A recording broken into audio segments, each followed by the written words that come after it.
Hello everyone, I am super cold. I might have to put my jacket on because it's so cold. Oh, lovely. So I'm in a different location today. Well, I'm in my bedroom, just on my bed. So this is my paint samples. So ignore that, I'll try and, there you go, stand in front of it. So I'm sitting here because I thought it would be nicer lighting, and I'm doing my windowsill, so I can't put my camera around there. But today's video is going to be a book video, and people might find it boring, but I don't care. So in my past couple of videos I did do what I read in a month, and I only did 2 months, and then I went on holiday, and then I just never filmed one again. As I do an apprenticeship thing, it's in a place where I have to take the train. So I read books on the train, I read books waiting for the train, I sometimes read them at lunch and coming back and all that stuff. So I've read a lot of books. This is probably the most books I've ever read in my life. And I then thought I would tell you all what I read in a month, tell you about them, see if I recommend them and things like that. But as I haven't done it for a while, there's a backlog of books. These aren't all the books, I kind of can't remember some of them, or I can't find some of them. They're somewhere. I thought I'd do a video of, I might just quickly go through all of them, but I might kind of say ones I really liked, really didn't like, and just give you a rough overview of them all. This is not all of them, as I said, I can't find everything, but I thought I would just show you ones I can remember. So let's get started. The ones that I remember I read, I think I might have mentioned it in my last video, and that is And Now It's Going Dark. Oh, lovely. I've put my main light on so we have light. So the first one is Ink. Now this is by Alice Broadway. That's a good name. And this, my mum actually read this. So I remember I bought this and I showed my mum it and she went, I've actually already read that. So that's quite funny, but she had gotten rid of the book. So that was really bizarre. So this is quite a unique story. Basically, people get tattoos when like a big event happens. Like when you get a job, you get that tattooed on you. So if you kind of didn't have a very interesting life, you'd be pretty bare. And I think they have things called blanks, and they're basically people who have no tattoos and they are evil. That's the right term to use. Basically, it's about a girl and her dad dies, and they find out something's a bit wrong with his skin, and she kind of learns about who she truly is. And basically when people die, they get scalped, is that the right word? You know, they get de-skinned, which is horrible, and then their skin is put in a book, and if they pass some type of like kind of reminds me of like Egyptians when they would decide if they go to heaven and hell. That's not right, is it? Something like that. So Judgment Day, is that the right word? No, that's not. But they decide, and if they don't decide they like had a good life, I guess, it burns, and if they do, then the book gets given to family members.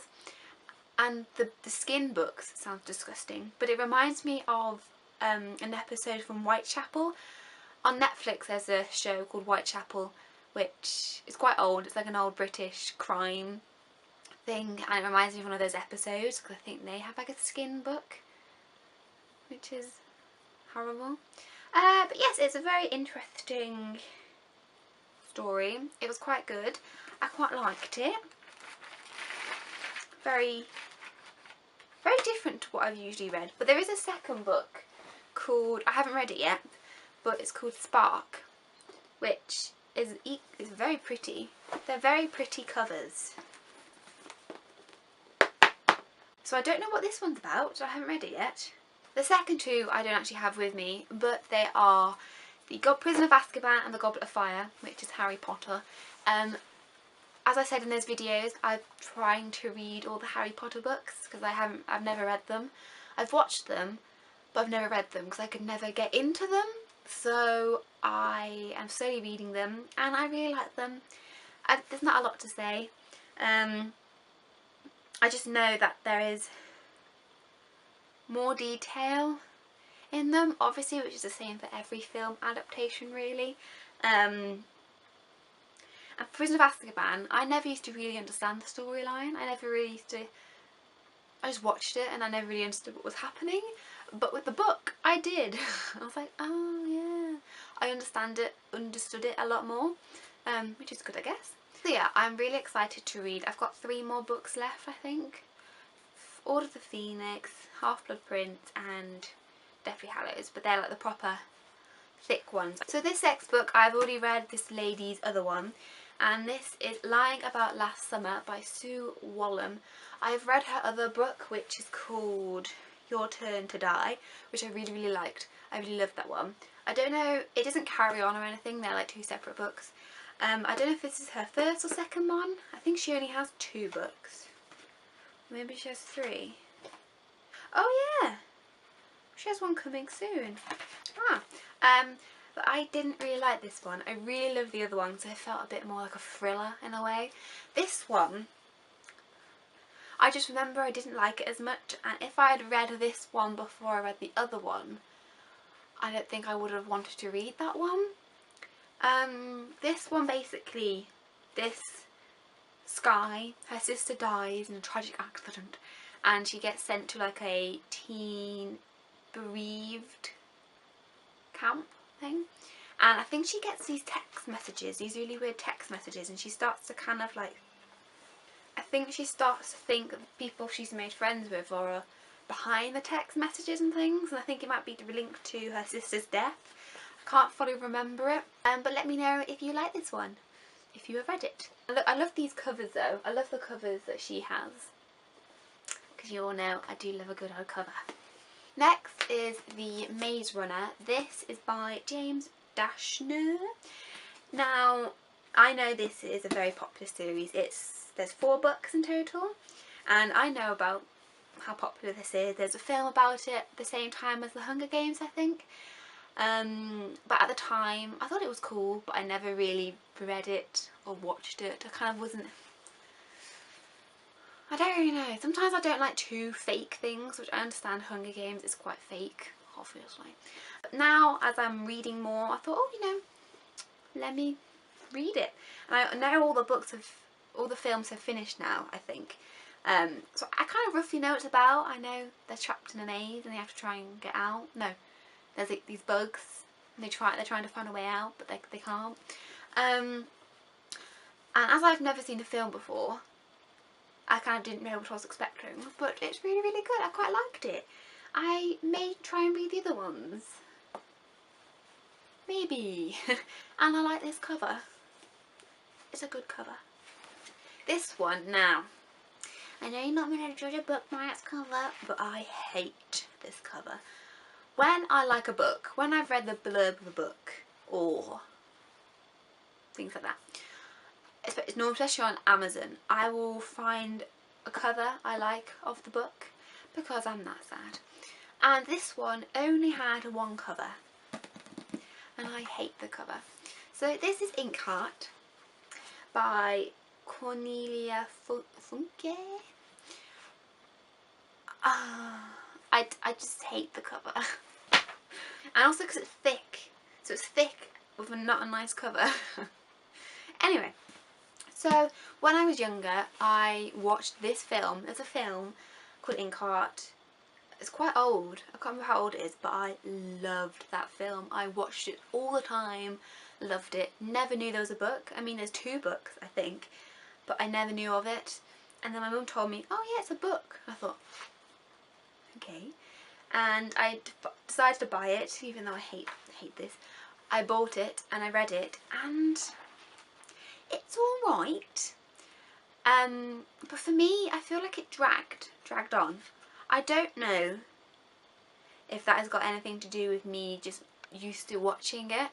Like,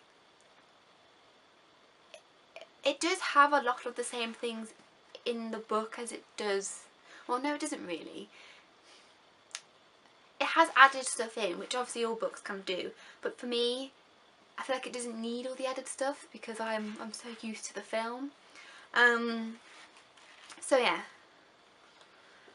if you've never watched the film you might like the book though. Let me see how old the book film is. It has the man from The Mummy in. It's a 2008 film with, his name is Brendan Fraser. Let me know what you all think, if you all didn't know it was a book. But yeah, it was alright, and it has illustrations in it. I can't remember the character's name, but there's a little ferret thing. But yeah, it's quite good. Just dragged a little bit for me. So now I'm getting into the recent ones. There is one book that I read and it was a bit but I cannot find it and I cannot remember what it's called and I can't really give a full-on review. Maybe we got rid of it.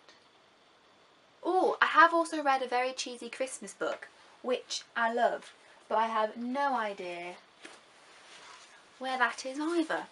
There's one more book before I get on to the kind of recent books I have read.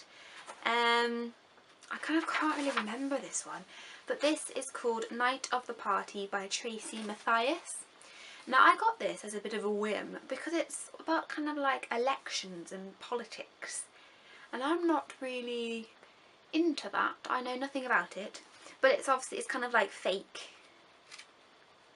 politics, but could probably potentially be real.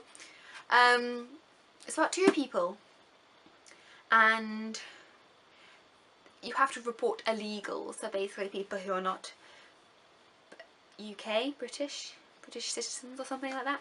And this girl, she's trying to wait until the election because I think there's like a good chance that someone might win and she could stay. So she's like kind of not trying to be seen, but she meets this boy or sees this boy and they kind of like start to become friends, and then it kind of all goes from there, and then he finds out, and then he tries to help her and all that stuff.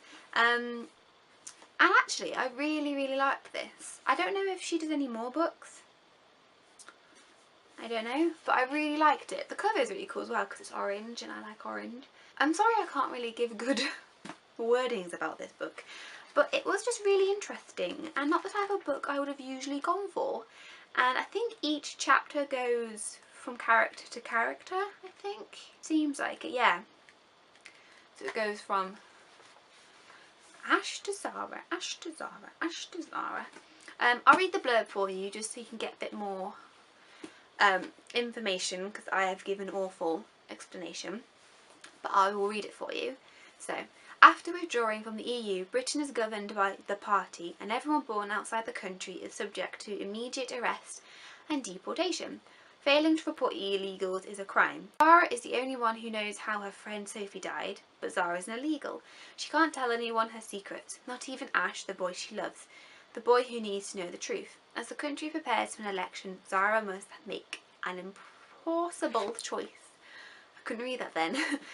So yeah, it's a bit interesting. So I'm now into the kind of ones I have been reading recently. I feel like I'm missing one, but probably not. So one is The ABC Murders by Agatha Christie. So I'm slowly getting through Agatha Christie books. A couple of years ago there was a BBC adaptation of And Then There Were None, which was at Christmas time, and I loved it and I was like, oh, I'll read the book. So I read it and I really liked it, and they're very similar. And then this Christmas, last Christmas, there was a BBC adaptation of The ABC Murders with John Malkovich and Rupert Grint, and I quite enjoyed it. I mean, I've never seen or read a Poirot film before, so I thought, why not give it a go?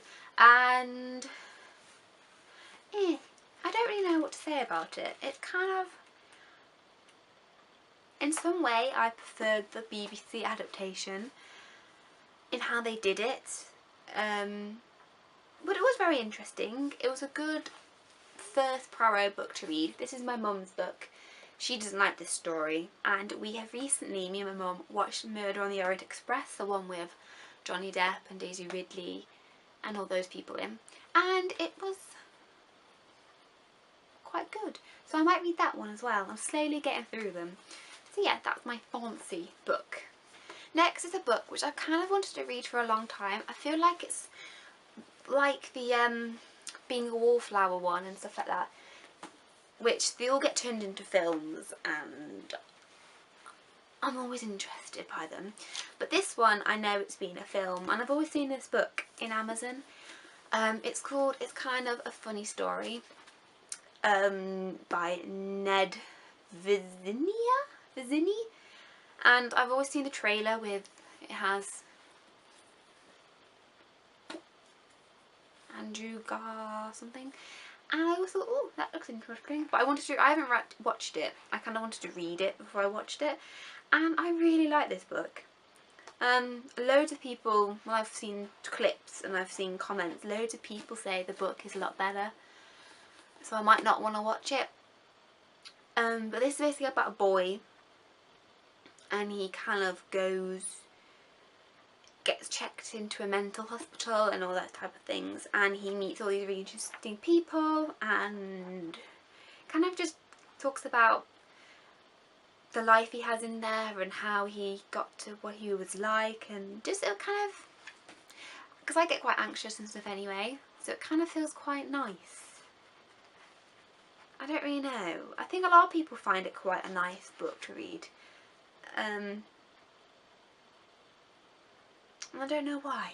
I think it feels quite, as I suppose I put, utterly authentic, which it does in a way, because actually he read, what was it at the back? It says something. Yeah. Ned Vizzini spent 5 days in adult psychiatric in hospital, and then between 29th of November to the 3rd of December, and he wrote this basically like 5 days later. The characters are based on people he met, but what's really sad, I never know, he actually committed suicide recently, not recently, a couple of years ago, which is really sad, because he wrote this book about how this character is getting better from like suicide and depression and stuff, and then he ended up dying, which is quite sad when I found that out. But yeah, I really like this. I would really recommend reading this, because a lot of the ones that are about people going into hospitals are quite depressing in a way, but this one is kind of very warming, weirdly. So the book which I have just finished reading, I finished reading it a couple of days ago, is this one, Turtles All the Way Down by John Green. Good old John Green. Now this is a hardback. I don't buy hardbacks. I got this from Amazon. I very rarely buy hardbacks because they annoy me. But yeah. So I and ah on John Green. I have all of his books, I think. Do I? Oh no, I don't have all of them. But I try and read them all. I don't really like his books that much. Like Fault in the Stars, people love. I don't really like that much. I do like one though. I do like Paper Towns, I think. That's the right one. But I'm just not like super hooked onto it. So I was a bit about buying this. But I've always seen this cover. I remember it only came out recently, I think. Or maybe like 2 years ago. And I was like, I have the others. I've got to read this. I've just got to carry on. And I actually really like this. It doesn't feel like it's John Green when I'm reading it, which is really bizarre. But I actually quite liked it.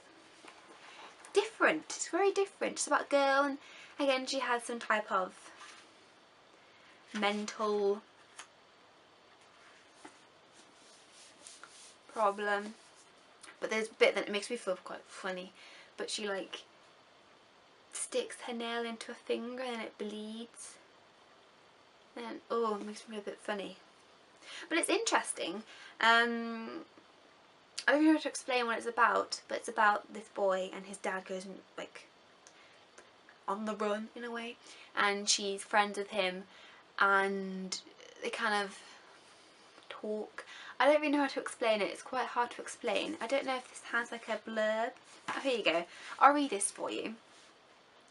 16-year-old Asa never intended to pursue the mystery of fugitive billionaire Russell Pickett, but there's a $100,000 reward at stake, and her best and most fearless friend Daisy is eager to investigate. So together they navigate the short distance and broad divides that separate them from Russell Pickett's son Davis. Asa is trying. She's trying to be a good daughter, a good friend, a good student, and maybe even a good detective, while also living within the ever-tightening spiral of her own thoughts. In this long-awaited return, John Green, the acclaimed award winner author of Looking for Alaska, The Fallen Stars, shares Asa's story with shattering, unflinching clarity in this brilliant novel of love, resilience, and the power of lifelong friendship. Couldn't have put it better myself. Yeah, I would recommend reading this actually, because all the other ones I haven't really been a massive fan of, and I actually don't mind this one. It's pretty good actually. That is all the books I can remember that I've read. Sorry if it's been a long-winded video, probably has, but I thought I would also quickly show you the upcoming books I have. So these are my upcoming books. I also have the Harry Potters. Oh no, that's not one. I have one from Karen McManus. I've got one from Sally Nicholas. I've got the second one by Ransom Riggs, the Peregrine one, and this one by 7 authors: Sarah Barnyard, Holly Bourne, Tonya Bryn, Non Pratt, Melinda Salisbury, Lisa Williamson and Eleanor Wood, which I'm really excited to read. So they're all the upcoming books. So that is the video. I hope you kind of didn't mind this kind of a bit crazy layout. I just kind of wanted to do another video after all those months I've missed. Again, apologies for that. I will potentially try and keep on track of doing that, because I really do like doing those videos, as it gives you some new book ideas. It's probably quite good for me to look back on, just to remember, oh yes, I read that and I enjoyed it. So yeah, I will see you in my next video. Bye everyone!